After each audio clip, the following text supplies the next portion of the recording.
se comprometer, tu disse, Paulo, vai fazer. Um baita do Não, isso vai ficar no comentário agora. Eu vou falar, bater a colega que tem um baita do telefone. Eu já escondo a marca por causa disso. Não tem, rapaz. Da Eu sou o único maçã. comunista disso aqui, ó. Da maçã. Eu sou a minoria. Bom, obviamente, é o retrato do país, né, tia?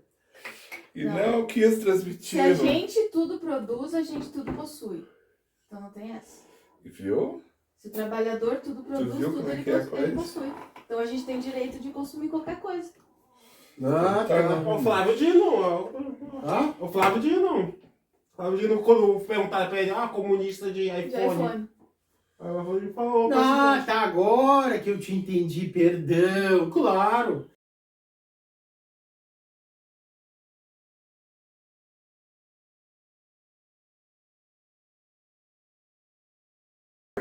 Então, gente, estamos ao vivo, mais um podcast Guarda-Chuva Pedagógico, hoje com a presença ilustre da professora Juliana, nossa colega de trabalho, que vai se apresentar para nós.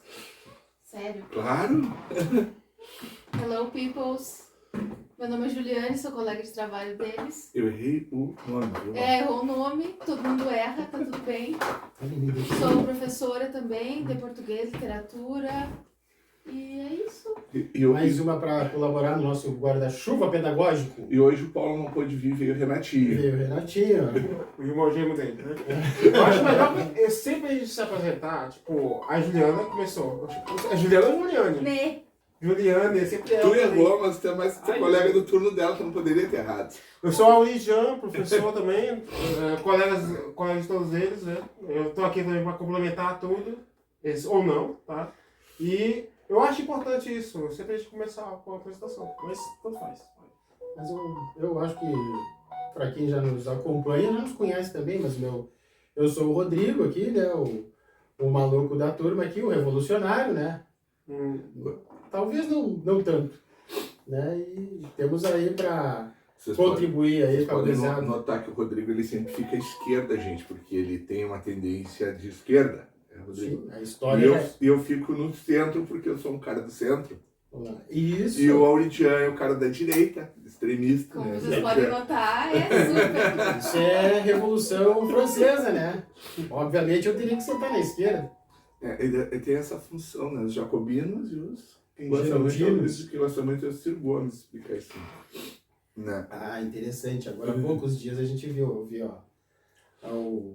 o papo do Ciro Gomes falando e dando as ideias dele, ressurgindo na cena política de novo e fazendo a crítica ao modelo econômico copiado, um pouquinho melhorado do anterior, né? Que é uma coisa que a gente poderia até dar uma destrinchada, mas depois aí, se os colegas assim quiserem, né? E pensarem, se surgir também a oportunidade, a gente pode dar uma pincelada nisso aí.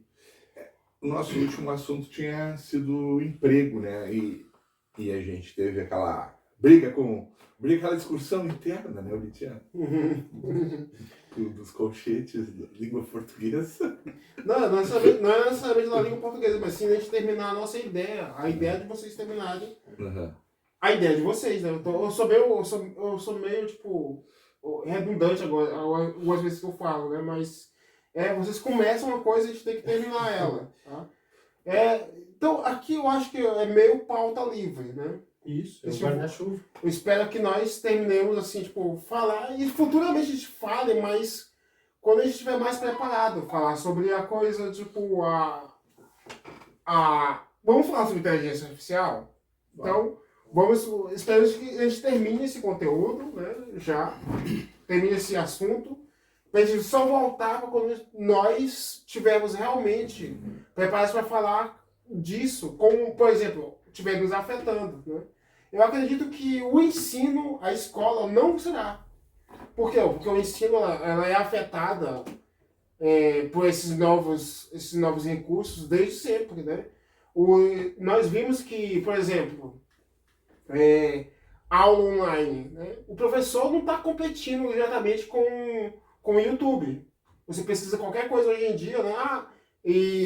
Como consertar a máquina da minha garagem, você vai encontrar lá. Né? Como consertar o ar-condicionado, você vai encontrar no YouTube, por exemplo, né? Mas aquele tipo de pessoa, aquele tipo de vídeo não vai concorrer com o professor. Né? Mas é que a questão, que a discussão que a gente levantou, e até eu acho que a gente se aprofundou, de certa forma, um pouco demasiadamente, é porque a questão da tecnologia e a questão da educação, elas estão imbricadas no novo processo produtivo, né? Na falta de indústria, da desindustrialização do país, né? E do novo processo produtivo que verticalizou. Ele está todo agora na Ásia Oriental, lá uma boa parte, né? Processo produtivo. E isso aí afeta a política de industrialização do país, consequentemente o emprego das pessoas, entendeu? Como a gente... Porque, por exemplo, assim, ó, agora a gente veio com esse novo ensino médio, né? O que é o novo ensino médio? É uma tentativa, ao meu ver, e não só do meu ponto de vista desesperado das pessoas, dos governos, acharem um local para uma forma de inserir essa juventude, cerca de 5 milhões de pessoas, de jovens que saem do ensino médio todos os anos, ingressar no ensino médio e... Tu já sai do fundamental. Isso, do ensino médio. Do fundamental para o médio ou do médio para o mundo do trabalho? Não, do médio para o mundo do trabalho. Não, tranquilo. E aí o que acontece? Tu não tem aonde colocar, não tem onde encaixá-los, né? Porque o processo produtivo no Brasil sofreu um processo de desindustrialização, né? Então, o que eles fazem? Eles inventaram um modelo de empreendedorismo, né? Que tu tem que te virar. Então, isso é um assunto profundo e que reflete no nosso sistema educacional. Então, a gente tem que, às vezes, discutir isso aí. Entendeu? Tem que levar esse assunto para eles, para que a gente possa debater, eles possam entender. Eu achei interessante hoje, Rodrigo, o seguinte, ó. Juliana tá indo, tem uma bebidinha em cima da mesa, ó. Todo mundo comportado. Só eu com chimarrão. Juliane, vamos se policiar. Tem uma bebidinha em cima da mesa, né, senhor Lidiane? Pois é, né? Que interessante. Encheu um monte de canha naquela vez, né? E aí é um bom assunto, Juliane, também, que pode contribuir, porque é uma professora que tem uma boa como é que eu vou te dizer, uma boa entrada com os alunos, assim, os alunos gostam muito de ti, e agora tu tá participando, né? Tu tá sentindo, digamos, na pele dessa nova reforma do ensino médio. O que tu acha? Qual é a tua visão disso aí? Tu acha que isso aí veio para beneficiar, veio para melhorar? Pode falar palavrão? Pode. Depois nós vamos ter um pi. Não, é um palavrão tranquilo. Pô, eu acho isso uma merda. É uma porcaria, não serve pra absolutamente nada. Até os alunos mais neoliberais ali, que leem o Primo Rico... O Primo Rico eu gosto. E acreditam... Eu sabia, por isso que ele tá sentado no E acreditam nessa falácia aí, né, do neoliberalismo. Eles estão indignados com esse novo ensino médio, porque além de ser uma questão muito complexa, assim, e muito falha na hora de colocar em prática, nós também não estamos preparados. E não temos, vou falar por mim, né, não temos psicológico, nem tempo, nem nada para se preparar para isso. Eu gosto também do canal do Primo Pobre. Você já assistiu o Primo Pobre? Não, mas eu só acredito que eu vá ter mais afinidade. mais afinidade. E tu, Olindia, o que tu acha do... Primo Rico? Não, da questão do do ensino Primo médio, né? Reforma do ensino médio. Tu acha que é uma boa? O ensino médio estava bom ou não? Não, Com certeza vamos precisava. por partes. Com certeza precisava de uma reforma, né? Mas essa reforma não foi. Não foi uma. Passa bem longe de algo ideal, né? E querer continuar com isso, cara, eu acho que uma imbecilidade sem fim, cara. Não. Eu acompanho algumas threads no Twitter, cara, que o pessoal, tipo, umas contrapropostas lá, mas tudo que apareceu lá, melhor, né?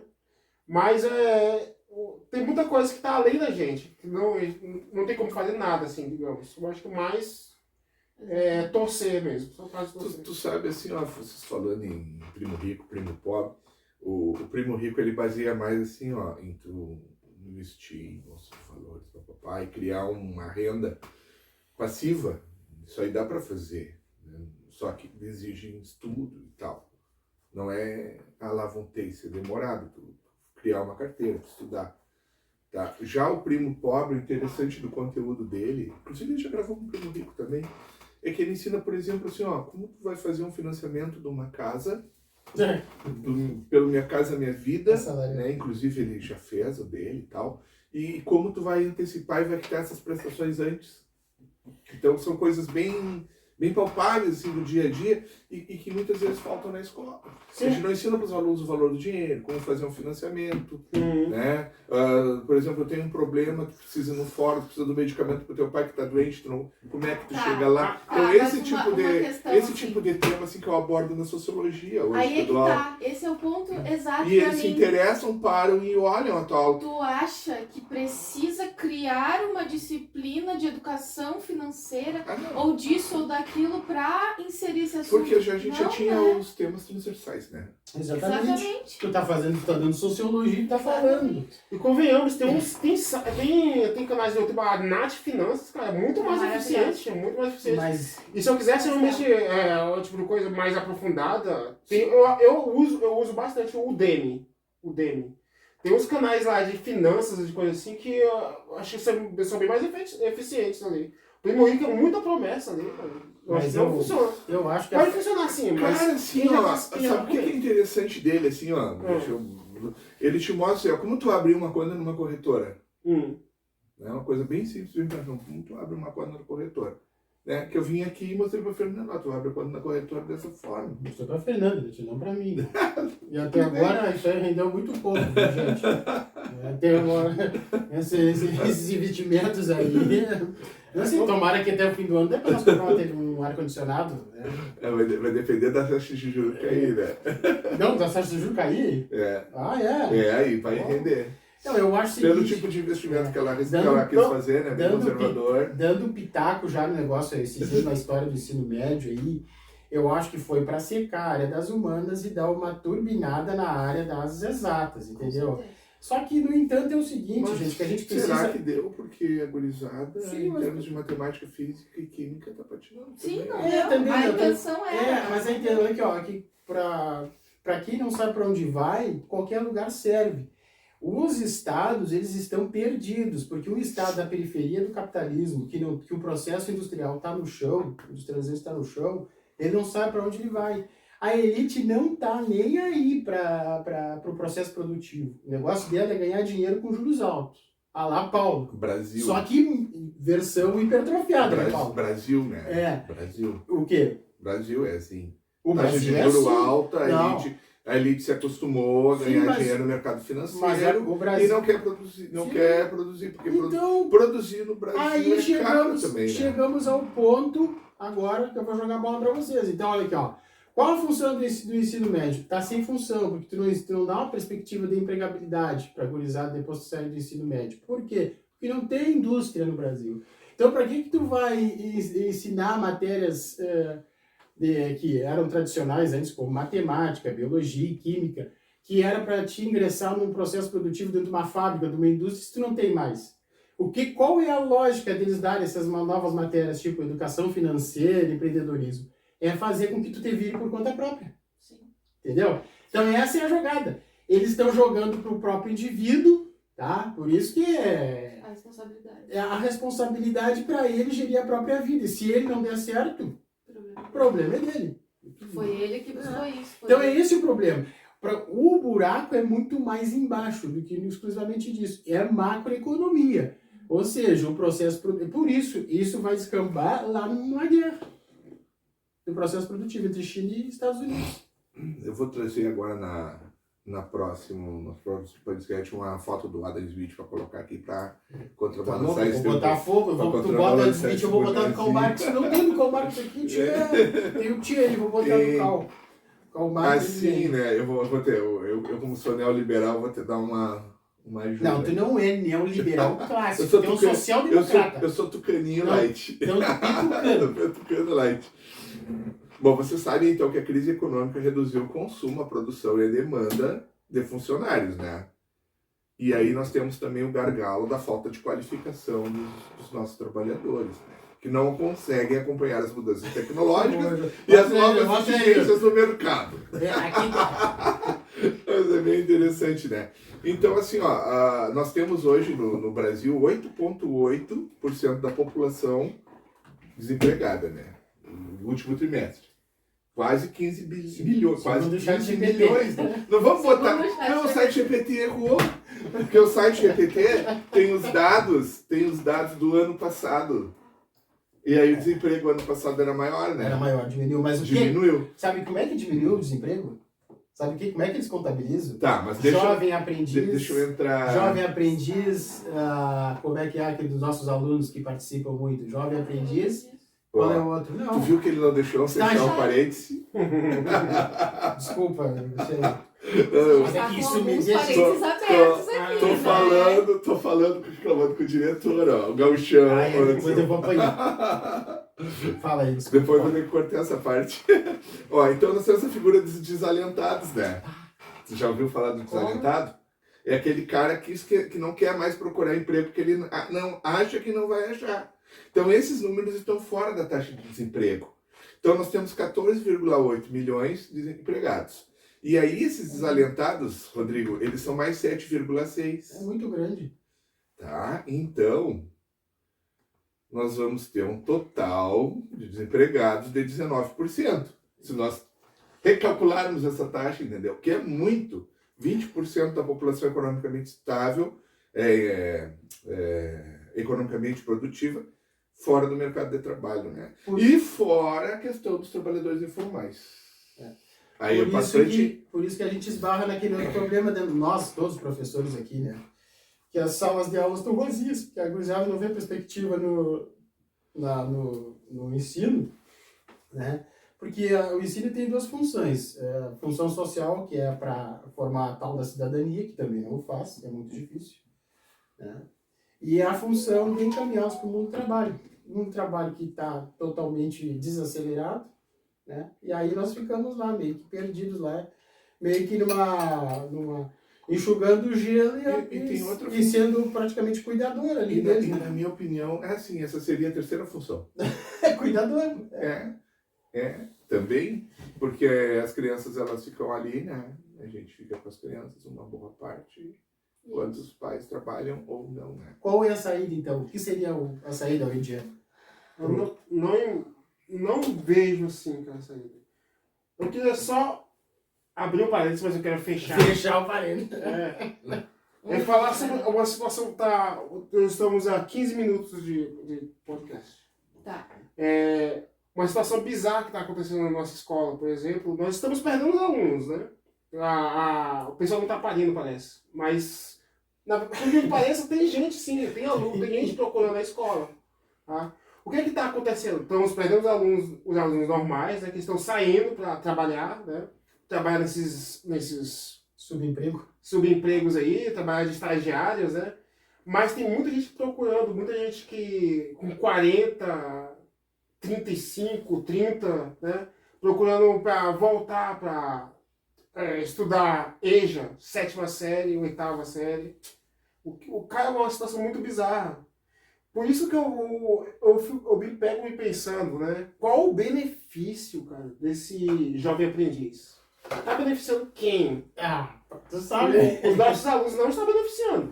Não, mas é beneficiando alguém. O capital. Porque a função do, por exemplo, depois de 2013, 2016, quando teve aquele problema do impeachment, foi passar todas as reformas, né? Principalmente a trabalhista. Né? A trabalhista é liquidar com os direitos sociais, né? Para aumentar o processo de acumulação do capital. Como ele não conseguia mais vender, ele tinha que ir para aumentar, porque o capitalismo precisa estar sempre no crescimento exponencial, senão é capitalismo. Como ele não conseguia realizar mais acumulação vendendo e produzindo, de algum tem que sair sangue, como diz o outro, né? Desculpa aí, ó. Tá? Então, foi em cima do trabalhador, flexibilização das leis trabalhistas e, né, impulsionou, e a nossa clientela, digamos assim, que é a gurizada pobre que a gente trabalha, do subúrbio, é onde a gente vê mais isso. Né? Mas eu vejo por isso que os índices, desculpa, já só para terminar, os índices de desemprego diminuíram. Porque ingressou o jovem aprendiz e o estágio. E aí os caras elevaram a taxa, diminuíram a taxa de desemprego, tá? Mas ainda assim, 20%. Sim, é muito. Se tu levar os orientados. Mas tu tem que ter segundo os clássicos da economia, tem que ter um nível de desemprego, né? Mas não precisa, porque a Sim, precarização é muito grande. se tu tiver muito gente empregada, o salário sobe, né? Não é interesse que haja. E Que Ju, foi o que aconteceu. Ju, na tua visão, qual a contribuição que tu acha que nós poderíamos ter para um melhor ensino? O que a gente poderia, mudando um pouco assim, o que a gente poderia de fazer melhor? Qual é a orientação que a gente deveria dar para os nossos educandos, assim, para a gurizada que está ali junto conosco? A gente observa o pessoal meio que perdido, desesperado, e o professor, às vezes, é ali, estão esperando um alento, um professor como guia do aluno. Então, qual seria? Às vezes eu fico me perguntando, Ju, o que seria, qual seria a orientação que a gente poderia dar? Também, né? Falar a verdade? Às vezes eu faço isso. Eu acho que sim. É que é muito complicado isso. Eu também me pego pensando toda hora assim. Eu não consigo trabalhar com respostas, né? Que até eu tenho uma linha, né, de pesquisa, de pensamento que não trabalha com respostas, trabalha, digamos, com linhas de fuga, com micropolíticas de resistência e tal. Mas às vezes eu me pego perdida, assim. E eu fico muito triste, né? E tu trabalha com a disciplina de? Literatura e português. E tu não estava numa matéria nova? Ah, assim, sim. Eu chego na aula. Esqueceu da tua matéria Eu nova? chego na aula e aí as gurias falam, professora, é literatura ou é aquela coisa lá? E eu, aquela coisa lá. Vamos lá. Aquela coisa lá, qual era? Nem eu sei, né? Nem eu sei. Ju, não é uma E tá tudo bem. Não é uma síndrome só tua, minha mulher também. Ela tá... O que ela sabe o nome? Não sei, elas estão Nem ela sabe, ela sabe isso. Ela se chama a linguagem da construção de projetos. Eu acho que é isso também. Sério? Eu acho que vai lá. Vou trocar figurinha com ela. Vai ali trocar com ela. Se bem que eu tô dando aula de literatura no lugar disso. Tá. Muito bom. Tô brincando, gente. Eu tô super dando aula disso. Tô sendo muito legal. O sistema, às vezes, como o sistema, a ideologia, às vezes a escola propaga, ainda bem, isso que mantém os nossos empregos, no meu caso, né, que sou contratado, costumo dizer, que o que é a escola? A escola carrega um véu ideológico que para nós é bom, que ela tem a função de melhorar, de ser o progresso, bastião do progresso dentro da sociedade, que tu vai melhorar, que aí tu melhora a sociedade, tu melhorar os índices de educação, não. Depende de qual educação. Depende de para quem ela serve a educação. E a educação que a gente tem, infelizmente, tecnicista, e agora mais ainda com esse tipo de reforma do ensino médio, ela é, infelizmente, uma educação reprodutora de desigualdade. Né? Porque já estava feia a coisa para os nossos alunos, né? O troço estava feio. Agora é precarizar mais eles ainda, para eles nem irem para uma faculdade. Ah, não, isso aí. Né? Porque as faculdades também, vamos e vemos, estavam quebradas. Estão quebradas no sentido assim, de não há procura. Aqui nós temos uma faculdade federal aqui muito, muito legal, muito interessante aqui, mas que o nicho de cursos a oferecer não é nem um pouco atrativo para a grande maioria. E a gurizada está numa situação tão grande de carência material nas famílias que eles têm que pegar e trabalhar hoje para ter o pão de amanhã. Então eles não têm condições nem de se deslocar para uma faculdade. Eles vão os primeiros meses, depois desistem. Nessa faculdade federal aí, não adianta abrir mais faculdade federal. Tem que ter uma política de Estado de educação. Eu vejo assim, vou tocar em 2 pontos agora e vou divertir um pouco do meu colega. O que é natural, né, gente? É natural, você sabe que eu sou petucano, né? Ele é petucano. Então nós temos as 2 coisas que você pode concordar, discordar ou de repente, né? O primeiro ponto, né, Rodrigo? O aluno, no caso, eu quando era jovem, né, não tinha jovem aprendiz, né? Então eu precisava de grana, né?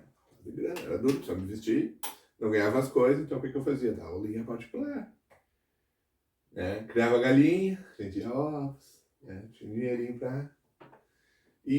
Mas se tivesse uma oportunidade dessas aí de trabalhar em meio período, pra mim ia cair do céu, né? Tem isso, Mas Então é algo importante porque os nossos jovens continuam tendo as mesmas necessidades, algumas das necessidades que eu tinha quando eu era jovem, né? Pelo lado, esse programa é interessante. Aí o segundo ponto, né, eu sempre fui, digamos assim, um pouco ambicioso. Eu sempre tive essa coisa comigo de ser ambicioso. Apesar de ser pobre, eu era um pobre com ambição. Ambição é bom. Então, se me oferecesse uma faculdade gratuita, com moradia, né, como tem hoje, um restaurante universitário, com um local para te morar e uma graninha para te dar aula, que tem hoje, cara, eu ia abraçar com tudo, velho. Ia ser assim, tipo assim, tábua de salvação tá ali, vou me agarrar nisso aí. É interessante. E na nossa época a gente teve que pagar a faculdade, né? Eu paguei a faculdade, né? Eu tive uma pessoa que me ajudou muito. A pagar a faculdade e tal, e agradeço muito essa pessoa. Hoje ela é falecida, né? Então, mas eu tive essa oportunidade e fiz um segundo curso, né, superior pagando. Né? Então eu vejo assim, hoje o jovem tem o acesso à Universidade Federal, embora não seja, de repente, da melhor forma, ainda é melhor do que na nossa época. Eu diria que... Falta talvez um pouco de ambição, vontade de... Claro, de resiliência, nós de discordamos que nós temos do a questão da linha da pobreza, né, que ela tem que ser rompida e vencida. Né? Eu acho que... E aí falta um pouquinho de vontade e de resiliência para vencer. Eu acho que... Eu respeito o Paulo, mas eu discordo em alguns pontos, principalmente porque o tempo e o espaço são outros, né, do teu para ele. Sim, com certeza. Hoje o processo... Muito tempo. Isso, já diminuiu muito. Naquela época, quando tu tinha, e através do teu esforço, tu poderia conseguir um lugar ao sol depois do término dos teus estudos, hoje é diferente. É isso que nós estamos discutindo. Sim. O processo produtivo mudou. Tem muita gente que é engenheiro, que fez faculdade, é engenheiro florestal, é engenheiro de alimentos, é engenheiro civil e tal. Obviamente, a gente sabe que eles estão trabalhando em funções que não é a formação deles. Por quê? Porque o modelo produtivo mudou, o Brasil se desindustrializou e essas profissões anteriormente, que eram dadas quase como garantia de mercado para quem terminasse os estudos, tu obviamente com o teu esforço como tu fez, era possível. Ou não estou dizendo que hoje não é impossível, mas as oportunidades ficaram mais raras, diminuiu muito. Então, só que de outras formas, né? O Arudian, o que tu acha? Qual que tu acha que deveria ser uma política de Estado para a área da educação? Brother, cara, se eu falar assim, não é o que exatamente o que eu acho que deveria ser, né?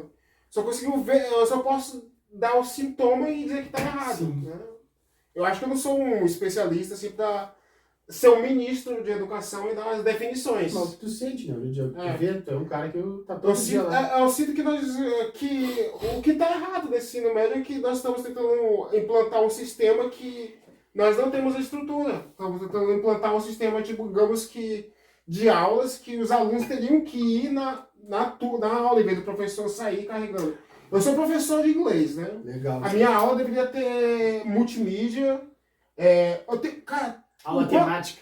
Eu espero que cortem aqui, porque tem muito professor que é muito idiota. Tu vai fazer o cortado. Não corta. Tu vai fazer o Tá ao vivo. Tá certo. Que às vezes tenta me criticar, né? A aula de inglês teria que ser assim, assim, assado. É muito fácil um professor desse falar, né? Que professor que recebe ajuda digamos, da universidade em si, digamos, tem estagiários e tudo mais. Né? E depois dá palpite na minha aula, por exemplo, né? Que a aula de inglês devia ser uma aula de inglês falada, a aula de inglês devia ter que ser assim, assim, assado. Aí eu não queria estar criticando assim o pessoal, né? Mas já criticando, né? Para isso, para mim fazer esse tipo de coisa, eu teria que ter toda uma estrutura, eu teria que ter uma sala com aparelhos, eu teria que estar carregando a caixa de som, eu carregando um notebook, Cara, é um parto para eu estar carregando. Eu não gosto de fazer isso, né? Porque parece que tu tá te exibindo, né? É. Quando eu fui diretor, Paulo, foi, a gente criou as salas temáticas. Sim, e sim. aí o professor levava a turma para a sala dele, dava aula dele. A sala era do professor, ele podia deixar. legal. E aí o material do Mais Educação, a gente sentava com o professor para comprar o que o professor precisava Uhum. para conseguir dar aquela aula. A turma Claro vai que eu não falar- ia conseguir te oferecer essa aula, Sim, sim. porque na época não tinha sinal da internet lá. Não ia conseguir. Mas Você os ia ter- alunos iam mas- pra aula, não é o professor que saía. Então eu acho isso muito interessante. Tu ter a Ah, eu sala. adorava. É o sistema. Tu não vai gostar do sistema americano. Assim que eu né? comecei a dar aula, O cara, eu sistema era aquele americano professor Não, que a aula temática é uma coisa que eu acho legal. Por exemplo, a minha aula eu gostaria de ter quadros, eu gostaria de passar um filme, não sei. Uns quadros que te Fala, levaram. Quadros. Não, não ia fazer produção. Olha, outro dia vai fechar o parênteses. Vai lá. Não, parênteses fechados, vamos lá. Tá, parece Fechado? fechado? Quantos minutos para nós terminar? 30 minutos. Tá, Tá. eu posso falar como funciona. Se tá um país na Europa que tu gosta muito? Finlândia? Não, tu gosta da Finlândia? Eu Não, sabia. não gosto, só porque eu achei que tu falou. Não, mas é que tu começou. Norte-americano? Não, um país na Europa, né? Ah, não, perdão. Opa, professor, vamos lá. Então, assim, ó, Olha, me engano. vocês sabem que na França, eu tive pesquisando, achei bem interessante, porque eu tinha visto um artigo na TV, que os franceses eles não estariam muito a fim de trabalhar nesses trabalhos mais pesados, né? Ah, E eu fiz a indagação para um site desses de inteligência. Ele disse, não, tá incorreta essa afirmação, por isso, me deu várias coisas, né? Aí eu peguei, e coloquei um artigo de uma revista francesa para ele, né? Para poder puxar, né? E obter uns dados. Então, na França, quando tu tá desempregado, tu pode ficar até 24 meses recebendo um seguro-desemprego. gente. Hã? Só Tá, que e agora- essa remuneração tem um valor mínimo de 29 euros e pode chegar a 258 euros por dia. Por dia, não é por mês. Interessante, né? Interessante, mas eu vou te dizer que todos os fundos públicos que eram direcionados para o mundo do trabalho e para o proletariado, até mesmo na França, estão sofrendo um revés muito grande. Basta ver a reforma previdenciária da França e o sim. burburinho que está dando. Tá dando. Ih, mas Está só- acabando a mamata francesa Só e para da Europa. encerrar, antes de ter passado, Sim. então a solução do governo francês seria trazer imigrantes para pegar esses empregos que os franceses não querem trabalhar. Entre eles temos a área da saúde, que foi muito exigida durante a pandemia, e a área da agricultura. Teve muita coisa que deixou de ser colhida. O pessoal não foi trabalhar na colheita. Interessante, né? O pessoal não foi trabalhar na colheita. Perderam lá uma parte da produção e trabalhar em hotéis também e nos bares, né? Eles querem curtir a vida, querem ficar mais tempo com a família. Foi o que aconteceu na época da pandemia, né? Mas agora que eu quero... Agora sim. É que o seguinte, o europeu, ele conseguiu um estado de bem-estar social, né, que permitia com que ele tivesse uma vida muito tranquila, tá, antes da crise. E esses trabalhos mais subalternos eram sempre dados para o imigrante, porque ele não se admitia, não se via ganhando só aquela miséria desse tipo de serviço. Tá? Isso agora está mudando, entendeu? Eles estão perdendo emprego e está tendo um achatamento salarial muito grande na Europa, para o europeu nato. Eles estão culpabilizando também o imigrante. Tá? E eu acho que o estado do bem-estar social, ele na Europa, ele está sofrendo um revés muito grande. E aqui nós estamos sofrendo isso de forma gigantesca. Por que nós alcançamos o dito estado de bem-estar social? Nós nunca alcançamos o Brasil. O Brasil só teve o estado de bem-estar social constitucional. Agora, na prática, nunca se teve. A Europa conseguiu ter porque ele era um país com alto nível de tecnologia e eles vendiam a tecnologia para tudo. A Ásia, e a África e a América do Sul, junto com os Estados Unidos. Esse processo produtivo foi todo para a Ásia e ele secou o estado de bem-estar social lá. Tanto é que por causa de secar esse estado de bem-estar social que eles estão fazendo essas revoltas lá. Tá, mas olha só, assim, vou te fazer uma pergunta e tu complementa. Sim. Sem interromper o Rodrigo Bolchete. A Ásia, né, ela produz sim um estado de bem-estar social. Não, com o estado de bem-estar social. Produz a China hoje. Claro. A O China o trabalhador. Mas totalmente. A renda média do trabalhador chinês é a que vem subindo no mundo. E a classe média é uma das classes que eles chegaram a colocar, quando estava crescendo a 11%, 13% ao ano, chegaram a colocar 16 milhões de pessoas na classe média por ano. Entendeu? O salário da China não para de subir, tanto é que muitas empresas multinacionais estão migrando para a Índia. Entendeu? Só que o que acontece? Por esse processo mesmo, tá indo para lá produtivo, não existe milagre, o cobertor é curto. Está secando a Europa e os Estados Unidos, que é um dos motivos que está levando à guerra. E nós aqui nesse processo da divisão internacional do trabalho não sabemos, nós não temos um local, porque nós nos financiarizamos, a la Paulo, tá? Não, estou brincando. Tava por causa E da aí taxa o de que juros acontece? muito O processo produtivo está Não no temos. chão, não temos empresas, os nossos jovens têm que trabalhar em subemprego. Tá? Ganhando 300, 600 pila. Tá? E aí a escola, só para terminar o assunto, fechar o colchete da escola é o seguinte: escola não muda a sociedade. O que muda a sociedade é a economia. Se a economia requisitar que a gente prepare jovens para um processo industrial, tecnológico e pujante, se tiver indústria, aí nós vamos formar jovem para esse processo produtivo. Como não existe processo produtivo, não existe requisição por parte do Estado para as escolas formarem esses jovens. Então, para eles, tanto faz. Para a elite brasileira, que seria a elite que ia dar emprego para esses jovens. Então, para qualquer gente. Então, o nosso ensino público está no chão e vai ficar no chão, tá? Porque o que puxa o ensino público não é o ensino, não é o ensino. Economia. É a economia. Assim, ó, o que E que fecha o colchete, e o parênteses, e bota um ponto. E aí, abre um parêntese. Todos ficamos tristes. Abre um parêntese para colocar assim, ó. Uma taxa de 13%, 13,75%, dificilmente alguém vai tirar o dinheiro do rentismo para investir. Né? No Brasil é um país. Se essa taxa cair para 6%, que é o saudável, tá? Tu vai conseguir financiar a tua dívida pública, que ela precisa ser financiada, né, no Brasil, infelizmente. Né?